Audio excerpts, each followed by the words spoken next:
اگر آپ اجازت دیں میں دو لفظوں میں کلیئر کر رہا ہوں کہ ماتم کیا ہے۔ ایک زمانہ تھا جب ان کے علماء کہتے تھے ماتم حرام ہے، پھر ہمارے جو اس زمانے کے ہمارے علماء تھے انہوں نے کہا حرام چیزوں کی فہرستیں قرآن میں موجود ہیں۔ بیٹا یہ آپ کے ذہن میں باتیں ہونی چاہیے۔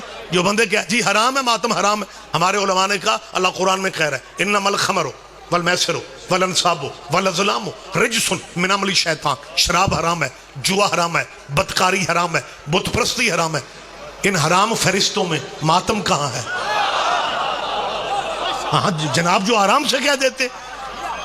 اچھا میرے ساتھ یہ ہو رہا ہے، میں ادھر دیکھتا ہوں تو یہ چپ ہو جاتے ہیں، اس طرف دھیان ہوتا ہے اے خیر ستّی خیران ہے، یا علی یا علی یا علی۔ مطلب اتنے بھی وی آئی پی نہ بن کے بیٹھا کرو، ان باتوں پہ دھیان دو۔ جی ماتم ہن تسی موج ٹھیک ہو، میرا دھیان ادھر ہی۔ جی ماتم حرام ہے، ہمارے علماء نے کہا حرام چیزیں قرآن میں ہیں، ان میں ماتم کہاں ہے؟ پھر انہوں نے کہا جی نہیں سوری ہم نے غصے میں حرام کہہ دیا تھا، ماتم حرام نہیں ہے، ماتم گناہ ہے۔ ماتم گناہ ہے؟ کیسے گناہ ہے؟ تیری فقہ میں گناہ اسے کہتے ہیں جو چھپ کے کیا جائے، ہم تو ماتم اشتہار چھپا کے کرتے ہیں۔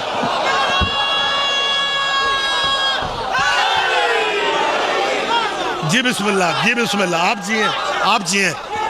مہربانی میرا بیٹا، مالک تجھے زندگی دے، مالک تمہیں نظر بد سے بچائیں۔ متوجہ ہیں؟ آگے بات بڑھا سکتا ہوں میں؟ مسلمانوں کی فقہ میں اس علاقہ کا زرخیز ذہن رکھنے والے چہرے میرے سامنے بیٹھے ہوئے ہیں۔ مسلمانوں کی فقہ میں گناہ کی دو تعریفیں کی جاتی ہیں۔ گناہ وہ ہے جو چھپ کے کیا جائے، اور دوسری تعریف یہ ہے گناہ کرنے والا اگر رتی ایمان کی، اگر ماڑا چنگا ایمان اس کے اندر ہے تو گناہ کی تعریف یہ ہے کہ گناہ کرنے والے کا ضمیر جو ہے وہ اسے ملامت کرے گا، وہ کسی دوسرے کو بتائے یا نہ بتائے لیکن ضمیر ملامت کرے گا کہ تو نے گناہ کر کے غلط کیا ہے۔ ماتم گناہ کیسے بن گیا؟ میری قوم کا ماتمی ماتم کرتے کرتے ہلکے ماتم میں گر بھی جائے، نہ ماتمی کی ماں پچھتاتی ہے نہ ماتمی کا باپ پچھتاتا ہے۔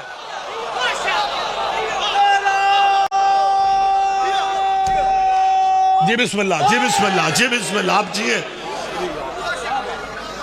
اور آخری دلیل انہوں نے ماتم کے بارے میں یہ دی، او جی حرام گناہ کو چھوڑو، شریعت کو چھوڑو جی، جی یہ باتیں چھوڑو جی، ماتم اس لیے نہیں کرنا چاہیے کہ یہ جسم اللہ کی امانت ہے۔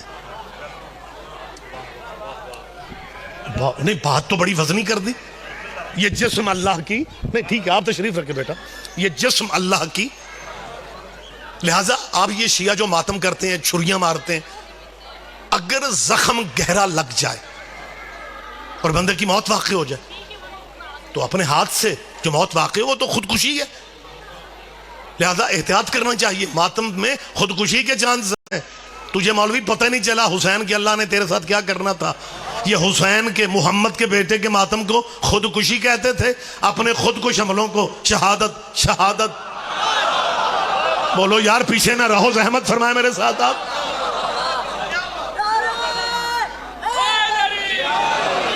ہمیں